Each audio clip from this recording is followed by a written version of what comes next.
Hi everyone, this is Krista Moore with The Krista Moore Show, and I want to thank you for joining us today. I'm so excited about our guest. We're going to certainly get started quickly. I just want you to know that this show is brought to you by K Coaching and ID Growth, and I try to get different guests that could kind of teach us something. Maybe there's a lesson that we can learn from listening to this interview, but I want to make sure that I have thought leaders or experts in an area. Today's a little bit different because I was introduced to Ray Thompson. Welcome, Ray. Thank you. And when I was introduced to him by a mutual friend, we know Butch Rufus. We know Butch. And when I was introduced, I talked to him on the phone, I heard his story, and the first thing I knew was I needed to bring him on the show. And I wanted you all to hear his story as well. So it's definitely a story of kind of like survival, for sure. Yes. Kind of a miracle journey. Yes. And I'm so thankful that you can share it with us today. Thank you so much. Yeah. So first we're going to start out and get to know Ray a little bit better. Tell us a little about yourself, your family, your upbringing, whatever you'd like to share with us. Okay. All right. Wonderful. Well, Krista, thank you so much for allowing me to come and to visit with you today. Well, my name is Ray Thompson, and I am originally from New Brunswick, New Jersey. I am the son of a pastor. My father was, in fact, a pastor, and my mother was a missionary. And so I grew up in a very Christian home. And I'm the youngest of 4 children, and my siblings are much older than I am, and so I somewhat grew up by myself. Mm-hmm. However, I went to parochial school, and it was at 17, after graduating from St. Peter's High School in New Brunswick, I left and went to Howard University in Washington, D.C. And it was there, after being there for about 2 weeks, I met my wife. And I met LyRae, mm-hmm. and we have recently celebrated 27 years of marriage. Congratulations. Thank you. That's awesome. And then you have a couple children over the years too, right? I do. I have 2 children. I have a son, Ray Jr., and I have a daughter named Sansa Ray. And they are, in fact, just total gems in my world. That's awesome. Good story. And good upbringing. And I know that when you walked into the show today, you were dressed up. You didn't have your collar on, but you had your necklace, your cross necklace. And yes. I understand you're active in the church. Yes. And, so are you a pastor at a particular church, or are you? No, I was a pastor in Pennsylvania, and was a pastor for probably about 6 or 7 years before moving to Raleigh, North Carolina.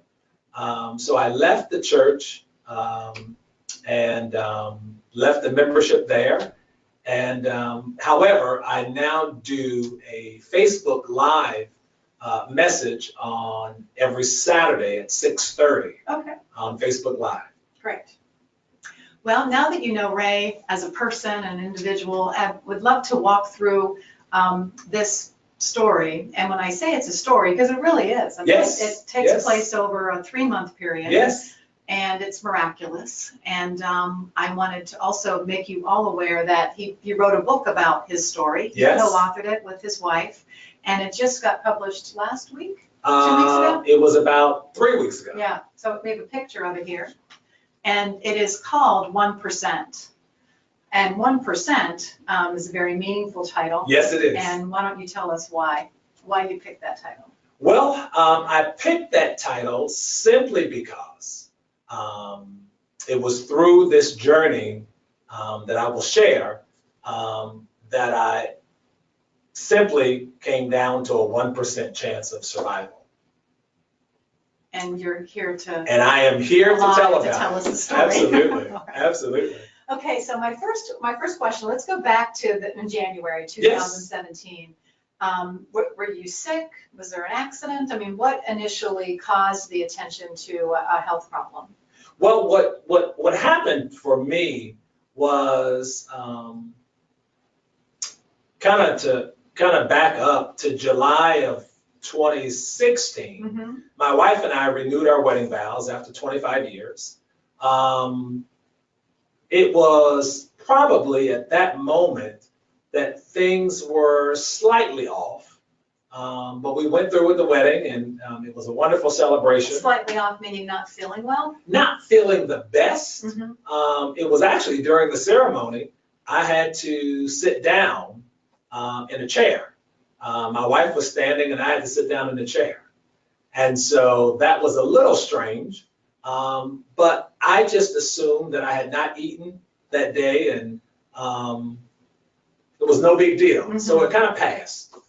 And however, as the months came about, we made it to probably September, and my appetite left. Mm-hmm. Didn't know what was going on, didn't have an appetite, had fatigue. Probably in the October timeframe, I was became severely depressed. Were you under a doctor's care at this time, or were you kind of self-managing? I had gone to see my doctor, Mm-hmm. but at this point, I probably was more so under my own care Mm-hmm. as opposed to under doctor's care. Mm-hmm. That did not occur until probably November. Yeah. So that was the November time So frame. what did they discover was happening to Well, cause what was happening was my extremities were swollen, and I was retaining a lot of fluid. So I went to the doctors, and the doctor increased my diuretic and told me that I should get plenty of rest. So I said, okay. When I went back home, shared that with my wife, and she said, well, did you tell him everything? Mm-hmm. And I said, well, I think I did. Yeah. And she said, well, I think there's a little more going on. And so we had somewhat moved into the month of December, and she said, well, the next time you go to the doctors, I'm going with you. And so I said, not really wanting her to go with me, Mm-hmm. because I felt like I could go to the doctors on my own, she said, I'm going with you. Yeah. And so she went to the doctors with me the next time that I went. And while there, I shared with the doctor what was going on. Mm-hmm. He then said, my wife somewhat interrupted me and told the doctor everything. He needed to hear that. He needed to hear everything. So the doctor asked me, he said, well, Ray, is all of those things going on? And I said, yeah, all of those things are going on. Mm-hmm. And so he immediately ordered an MRI. And I had to get it done that day. And so I went off and had it done. And he said, I'll call you with the results. Because he had put a stat order on them. And so 9:30 that night, he called me back. Well after the doctor's office had closed. And he said, there's something going on with your liver. He said, but that's not my specialty, so I really don't know. Mm-hmm. But I want you to go and make an appointment with a gastroenterologist. And so I did. But I couldn't get an appointment until January the 3rd. So it wasn't until January 3rd when I went to the doctors to see the gastroenterologist. Got it. So that whole time of being lethargic and not feeling like yourself and not having the energy, what did you think it was? To be honest with you, I thought that, maybe I had some kind of bug or something, Mm-hmm. and, this was the cause of this, but it was bothering me to the point where I couldn't rest at night. But in addition to all of that, I started retaining fluid in my abdomen, which I couldn't sleep. And that wasn't normal. I knew that wasn't normal. Mm-hmm. Because people just don't have fluid in their abdomen. Yeah. So it wasn't until I went to the doctors and when I shared that with him, did he share with me what was going on. Yeah. So what did the doctor discover when you went to the... The doctor told me that I needed to go to the hospital to have it drained. And so the first time that I had it drained, they drained a liter of fluid Yeah. from my abdomen. And when I hear a liter, you know, I can picture a bottle of Coke or something. And I remember my mother-in-law had fluid drained from around her lungs. Yes. And I was just shocked at the amount of fluid Absolutely. that can be extracted. Absolutely. Yeah. Absolutely. How many times did you have to have that drained? That was consecutively. I had it done the first week in January, the second week in January, and then turned around and had it done the third week in January. The second 2 times, they drained 4 liters of fluid each time. So what was the cause and the reason for all the fluid? Did they have that figured out yet? They shared with me that it was as a result of my liver Just not functioning properly? wasn't functioning. Mm-hmm. And my wife said to me, well after everything was over, she said, I remember the doctor saying that you had cirrhosis. Mm-hmm.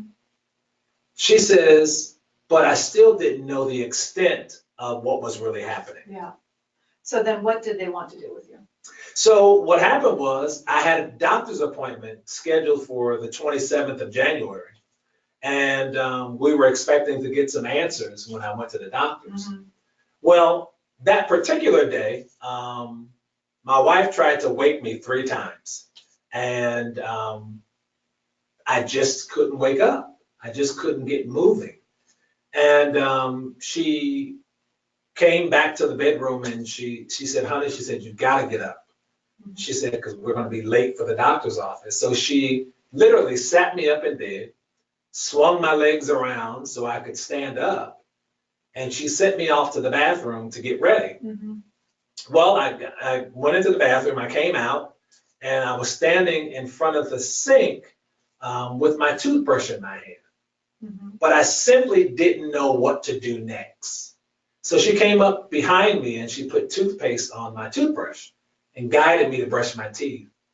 After that, she took me back to the bed and she dressed me from head to toe and put my coat on and sent me to the car because we were on our way to the doctor's office. Mm-hmm.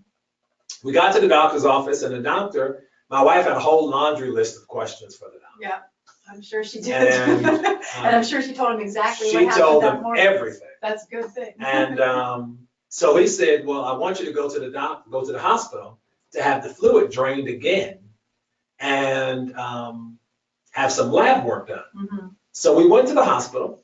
I had the procedure, having the fluid drained, had the lab work done. The nurse that was with us said to my wife, she said, something's wrong with him. She said, and if he was my husband, I would take him to the ER immediately. Mm-hmm. So my wife says, well, I'm going to take him to the ER. She says, but I was going to take him later. She said, no, let's take him right now. So they took me to the ER and they got me in the back and they started taking my clothes off, which was uncomfortable for me because I couldn't figure out why they were taking my clothes off. So I began to resist. And so they ended up tying my hands and my feet to the bed. Mm-hmm. So they restrained me. And they shared with my wife that my toxin levels in my body had gone to such a high degree where it was clouding my memory and clouding my mind. Mm-hmm. And so they admitted me into the hospital. Once they admitted me, my children came to the hospital about 11:30 at night. This is still in Pennsylvania, right? We're in Pennsylvania. Yeah. And so my children drove from North Carolina up to Pennsylvania to see me. Mm-hmm. And they walked into the room and my wife said to me, she said, well, say hello. So I said, hello. Did you recognize them? I had no clue who they were. Yeah. No clue. So my wife said, say hello to the children. So I said, hello, children. Mm-hmm. I had no clue who they were.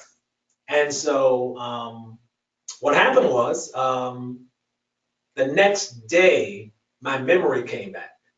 And so I could recognize my children. All this time I knew who my wife was, mm-hmm. but other people I didn't know. And so it was probably, I went into the hospital on a Friday night or Friday afternoon, and Monday I was feeling much better. And feeling much better, able to get up, walk around the hospital, and I just knew I was going to be discharged. Tuesday, the toxin levels in my body went back up again. So the medical staff at the hospital that I was at, which was York Hospital, could not figure out what was really going on. And so what happened was they sent me to Hershey Medical in Hershey, Pennsylvania. Yeah. I got to Hershey on a Wednesday night. That Thursday morning, the doctor came in and he said, Mr. Thompson, I got some news for you. And I said, okay, what's your news? And he said to me, he said, your liver is failing and you need a liver transplant. I was stunned because I didn't know what that really meant. Yeah. He said, you need a liver transplant. He said, now you can have it here. He said, but you'll have to stay here for the next year after the transplant. So I told him, I said, well, I can't stay here. I said, because I don't live here. I said, while I've been in the hospital, my whole household got moved from Pennsylvania to Raleigh, North Carolina. Where there's a lot of medical hospitals. So the only hospital I knew here was Duke. That was the only one that I knew. And so I said, I need to go to Duke. So he said, well, you're going to have to talk to a social worker to arrange all of that. So my wife took over and she said to me, she said, honey, she said, do you trust me? And I said, I trust you with my very life. And so she said, well, then let me take over. So she took the helm and started working with the social worker. Later on that afternoon, my mother-in-law came to visit with me, along with one of my wife's cousins. And while they were in the room talking and we were laughing and just having a good time, the nurse came in to observe my vitals. And she came in, she looked at my vitals and she ran back out the room. Then she came back with another nurse. And shortly thereafter, they came in with a doctor. So I said, okay, something's wrong. I looked at my wife because she was talking to the doctor. And you're coherent. I'm coherent. I'm up and talking and everything. And I said to my wife, I said, what's going on? And she said, honey, she said, just be calm. It's okay. I said, no, something's wrong. And so I kept asking her over and over again until she finally told me, she said, your blood pressure just crashed. And I said, okay. The next logical question was, what's my blood pressure? So I said to her, I said, what's my blood pressure? And she didn't want to tell me because she was really trying to protect me from getting too excited. And so I kept asking. So she finally told me. She said, your blood pressure is 50/30. And when she said that, it still didn't register. Can you be alive at 50/30? Yeah, what that meant. Well, I later found out that what was supposed to happen was I was supposed to flatline. I should have died. Or I should have went into a coma. Neither one happened. I was sitting up in the bed talking to everybody that there was in the room. And the nurses and doctor was looking at me like I was strange. But I couldn't figure out why they were looking at me like that. Well, they were looking at me like that because they weren't expecting a human to be sitting up talking because it was simply impossible for that to happen. So that took place. And probably that was a Thursday afternoon. So then you decided to go to Duke and to go ahead and get transported to Duke Medical Center. My wife was making the arrangements. And were they searching for a liver at that time? For a liver transplant? No, because at this point, I'm not even on the transplant list. Okay. And so they were just making sure that I had a room. Arrangements to get there. Yeah. So Saturday night, my wife had arranged all of this. Saturday night, nurses and doctors came in my room and they said, Mr. Thompson, we're on our way to Raleigh. And I said, yay, let's go. And so they strapped me down and took me out, put me in the ambulance. Onto the airport we went. into a medical jet, and they flew me to Durham. And I arrived at Durham, and from the ambulance to Duke Hospital, and got to the hospital, and they immediately began working on me, immediately, because they knew what the problem was. So that went on probably,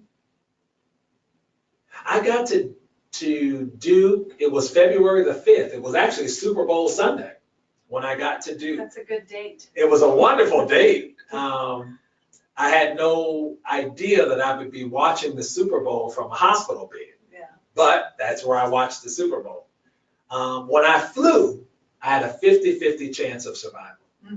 So they had to get me to Duke pretty quickly. So the fastest way to get me there was by plane. And so I got to Duke, and over the next 6 days, they ran all kinds of tests on me to qualify me for the transplant list. Yeah.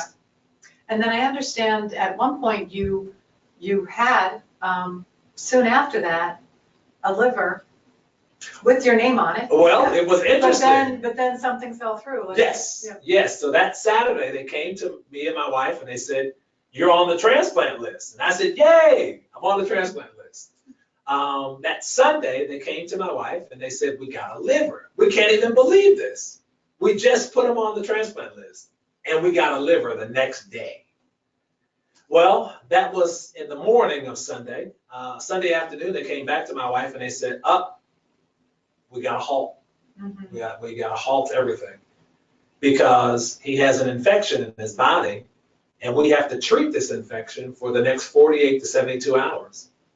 So we got to take him off the transplant list, and we got to give this liver to somebody else. So that was, we're now at Sunday. So Sunday night, had no clue that this was ever going to happen, but my kidneys failed. My bladder was already not working. So now my kidneys weren't working.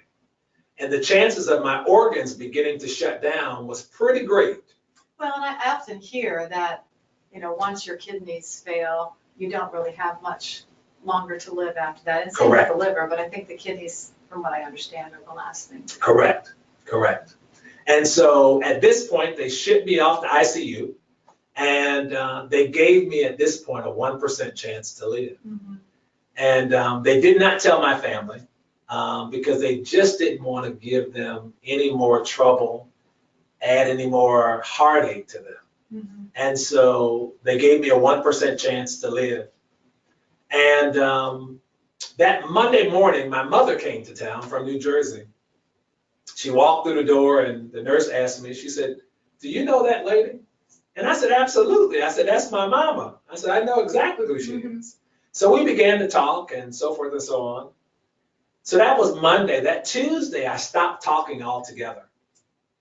I didn't say any more after that. And I'm still riding on this 1% chance to live. And the doctors came in, and they were just amazed that I was still breathing. And didn't they allow, I think I recall, you were in ICU, obviously. Yes. And usually you can only have 1 or 2 visitors. Yes, But they allowed all of your family in because they really felt that this was the end. They thought I was really going to die every day. So they let my entire family back. So my room sometimes had anywhere between 6 or 8 people in my room. Did you think you were going to die? I knew I was sick. I just didn't know how sick I was.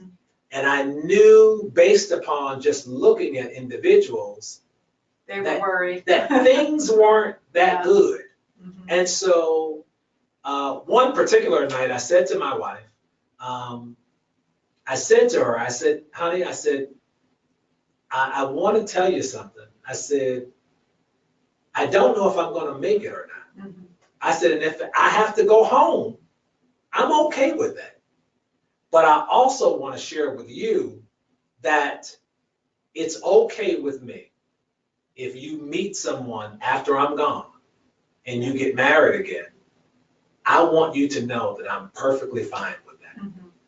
And so that was just a conversation that you felt that you needed to have. I needed to have that conversation. You didn't know how long Correct. it would potentially be. Correct. And so that was Tuesday. Tuesday night, my wife went home and she said she prayed and she asked God to move and move quickly because she recognized that I had to go through this. But it was now beginning to affect her. Mm-hmm. So that was Tuesday night. Wednesday morning, she went back to the hospital, her and my mother. And they came to her and they said, "You're never going to believe this, but we got another liver. We just had one Sunday, and we got another one on Wednesday. You know, how does this even happen?" And so my wife said, "Okay." And so Thursday morning, still on this 1% chance to live, they prepared me and prepped me for surgery. And my medical staff, my medical team, they were certain that I would die on my way to surgery or once they put me on the operating table. Neither one happened. I kept breathing. And so my surgeon, who was determined to do this surgery, he cut me. And he cut me from one side to the other side. Mm-hmm. And so I have this scar that I will forever see. Scar. I will forever see and forever treasure. And he cut me, and he performed the surgery. Mm-hmm. And after 7+ hours, I was out, and I went into recovery. And that was Thursday night. I didn't wake up until Saturday morning. Mm-hmm. And my wife was concerned, and she asked the doctors, "Is this normal?" And he said, "This is fine." Mm-hmm. He said, "We're going to allow him to wake up on his own." Yeah. So I woke up Saturday morning, began talking to everyone, and so it is a miracle. It is a miracle. It was a miracle. Yeah. So it's just crazy. So story. I had already gone through the blood pressure, and now this, and it was just one miracle after another. So you lived through this traumatic experience, kind of triumphantly out of all of these setbacks and challenges. Yes. And you decided to write a book. Yes. So why did you decide to write a book? Well, I decided to write the book. I got out of the hospital on March the 27th. My phone continued to ring and just kept ringing from individuals saying, "Ray, you got to write this down." Mm-hmm. And I said, "Really?" And they said, "Yes." They said, "There are millions of people that really need to hear your story." And so I said, "Okay, I'll write it down." And so after a couple of months, my wife and I decided to really write it. Mm-hmm. And so we wrote the book, and I was asleep one night. And my wife said to me, I got up the next morning and I said to my wife, I said, "I know what the title of the book is." And she says, "Okay, what's the title?" Mm-hmm. I said, "The title of the book is 1%. And so a couple of nights went by, and I went to sleep again and woke up the next morning and I said, "You're never going to believe this. I know what the cover of the book looks like." And she said, "You do?" I said, "I saw it." And so I called the publishers and I told them what the cover of the book should look like, and they put it together, and lo and behold, it's the cover of the book. So I'm curious, as you were going through kind of healing and recovery, but also at those moments when you were going into surgery or your blood pressure was as low as it was, my father had been on a respirator for 180 days. Wow. So I remember, thinking, is he going to live? Is he not going to live? And they all said that, we agreed to go ahead and turn it off because he had that in his paperwork to not resuscitate and to, not be living by artificial means. Well, obviously one of the hardest things we ever had. Absolutely.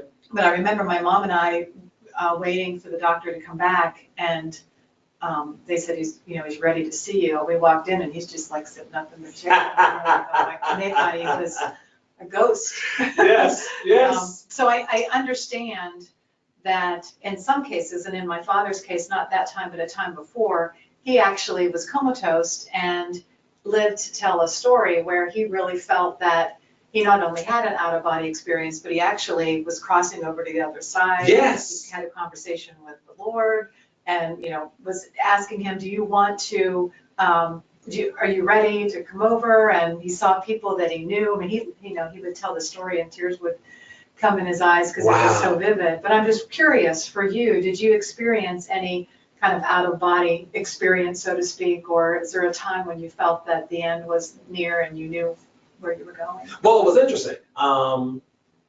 During the surgery, I had an out-of-body experience where I saw myself on the table, and I could count the nurses and professionals in the room. There were about 6, and I could count them, and I could see myself on the table. Saturday, after I woke up from surgery, Saturday afternoon, I went into what the doctors call a state of delirium. And however, I can recall it as if it was today. I remember talking to a shadow, and I believe I was having a conversation with God.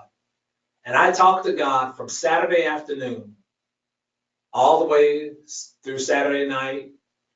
Nurses came in and out of my room throughout the night, and I was still talking. I talked all day Sunday until they gave me some pain medication Sunday night to get me to go to sleep. And so I had a conversation with God for a day and a half, and it was such an amazing experience. And I shared with my wife after everything was over, I said, I went to this place, I said, that was so peaceful. There was no one around, but I was at such peace. Mm-hmm. And I said, I didn't want to come back. I said, but it was just wonderful. And so that was Sunday night. Monday morning, I woke up. They came to me and they said, are you in any pain? And I said, yes. And I pointed to my side. They took me back into surgery after that to drain some fluid for about 2 hours. I came back after that. And every day I started getting better and better. Mm-hmm. And after being in the hospital. So you must have been talking him into letting you stay. That's right. So tell me what you believe this means to you in terms of, do you feel like there is a message that you need to get out to the world, that you survived this 1% for a higher purpose? What have you learned from that about yourself and what you want to move forward doing? I think after being in the hospital for 5 weeks and then in rehab for 3 weeks, coming home, I look back on this experience and I realized that this experience was not for me, mm-hmm. but it was for the world. Mm-hmm. And it was for me to share this story with the world. And what do you want the world to gain from that? What message do you believe needs to be heard? I think that the message that I have to share with the world is a message of hope and inspiration, mm-hmm. to let individuals know that even in your darkest moments, that there's still life, that there's still life after this dark moment. Mm-hmm. And as long as you have breath in the body, there is still this expectation that you can do more. Mm-hmm. And so at this point, I now have this message of hope for the world to let them know that if this is what God did for me, mm-hmm. he can do the same thing for you. That there is no respect of person, that there are no favorites that God has. Mm-hmm. And so I now need to get this message out to the world. Yeah. That when you're faced with that 1% chance, yes. it's that hope, it's that faith, yes. it's that keep breathing, keep yes. moving forward, that yes. you can get them there. Yeah. Yes. That's beautiful. And so my wife said to me when I was at Duke, she said to me, she said, I want you to do me a favor. She looked at me and she asked me a question. She said, do you trust God? And I said, yes, I trust God. Mm-hmm. And she says, okay, keep breathing, and I'll see you in the morning. Mm-hmm. And that was night after night. Yeah, that's great. It's a beautiful story. So I can't thank you enough for sharing Thank it with you. our group. Hopefully people are interested in getting your book. I hope so. Both LyRae and yourself are Yes. co-authors on this, so this is the image of the book if you're curious. Absolutely. You can find it on Amazon or Amazon, Barnes and Noble. Yeah, that's great. And also, just wanted to say too, I really think that you have too much light and love in your heart for it to stop beating. I feel it sitting here. Yes. So I'm glad everything worked out well for you. And Everything was your wonderful. baritons. Yep, and you're healthy. Yes, I am healthy and ready to do anything that's needed. That's great. Thank you so much. So just want to say thanks for joining me today. I'm glad you got to share Ray's story with us. And I look forward to the 15th of September, where I have another guest, and we're going to be talking about marketing. And we have an expert in the field from Eye Contact. And I want you to go ahead and look for the promotions that are out and pre-register for that. There's something for everyone to learn during that session. So thank you so much, Ray. Thank you. Seeing you. And let's make sure we show some contact information if that's Yes. okay. So Yes. if you want to get a hold of him, maybe you want him to come speak to your group or share his story some other time. Sure. He'll be glad to do that. So Absolutely. there's his information. And I actually am going to make sure I share this as well when the camera comes back on, if it's not still on. This is our two books, actually. That's right. Feeling very, very proud today because this is Race to Amazing, the real deal, and 1%. So both have a commonality of finally getting a book Yes, published. yes. So we're excited about this. Actually, Race to Amazing is available in a Kindle version now as a pre-order, but it will be ready for the world on August 15th. So please look forward to both of these books. Absolutely. Thank you. All right. All right, take care. Thanks for joining us. Take care.